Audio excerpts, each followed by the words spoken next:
Il est 8h09, soyez libre, Elisabeth Lévy. Bonjour Elisabeth. Bonjour Patrick, bonjour à tous. Vous voulez revenir ce matin sur la pétition contre la loi Yadan, contre les formules renouvelées de l'antisémitisme, parce que c'est ça la loi Yadan. La loi Yadan contre les formes, renouvelées. Oui, les formes renouvelées.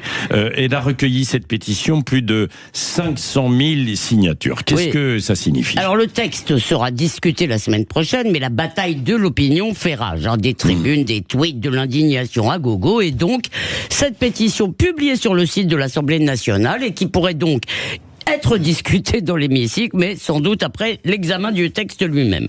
Alors l'objectif de cette loi, c'est de lutter contre l'antisémitisme qu'on pourrait appeler géopolitique, qui est devenu très tendance depuis le 7 octobre. Voilà ce que dit Madame Yadan. Il y a toujours une bonne raison de haïr les Juifs. Aujourd'hui, cette bonne raison se nomme Israël. Elle veut le texte modifie donc la loi sur la presse. C'est la loi de 1881, pas le code pénal, en élargissant le délit d'apologie du terrorisme. Quand vous dites que le Hamas c'est un mouvement de résistance, et surtout en interdisant d'appeler publiquement à la destruction d'un État reconnu par la France, ce qui au passage protégera aussi la Palestine, l'État de Palestine. Alors le 31 mars dans le Point, des personnalités respectables et insoupçonnables, Manuel Valls, Cazeneuve, Jean-Michel Blanquer, Elisabeth Badinter, Boualem Sansal, sont montés au créneau. Les Français juifs, disent-ils, sont systématiquement renvoyés à Israël.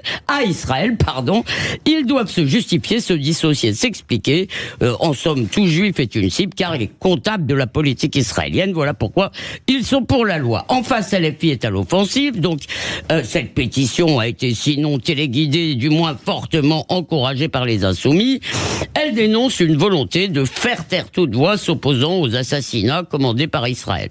Alors, le texte a été soutenu par les macronistes, LR, quelques socialistes, mais ironie de l'affaire, c'est que c'est le RN qui fera la décision. Il l'a voté en commission, mais il y a tout de même des débats internes. Alors, on vous imagine plutôt avec Badinter plutôt qu'avec Mélenchon. Alors, j'aimerais bien, c'est un crève-cœur, parce que j'aimerais bien être avec des personnes que j'admire plutôt qu'avec un parti qui, à minima, attise la haine des Juifs, et avec des pétitionnaires qui sont surtout attachés au droit sacré de vomir l'État juif, bien plus criminel pour eux que toutes les dictatures du monde. Et je n'oublie nullement les blagues Jean-Marie Le Péniste de Jean-Luc Mélenchon.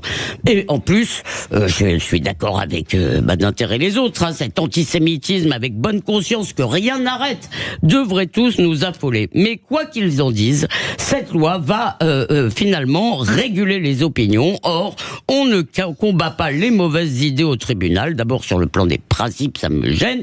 Et ensuite, ça ne marche pas. Aucune loi n'a enrayé le racisme, l'antisémitisme, l'homophobie et tous ces affects. Ça n'empêchera pas le torrent de boue numérique, et en plus ça convaincra les esprits faibles qui ne manquent pas qu'on n'a pas le droit de dire du mal des Juifs. Pourquoi ? Parce qu'ils ont le bras long. Alors dans les milieux et dans les institutions juives, on entend monter cette petite musique. Vous faites le jeu de LFI. Eh bien, désolé, je refuse de me laisser dicter mon opinion par les insoumis. Et puis cette injonction d'unanimité, ça n'est pas très raccord avec l'histoire d'un peuple qui depuis 5000 ans a fait de la controverse une façon de vivre et de penser.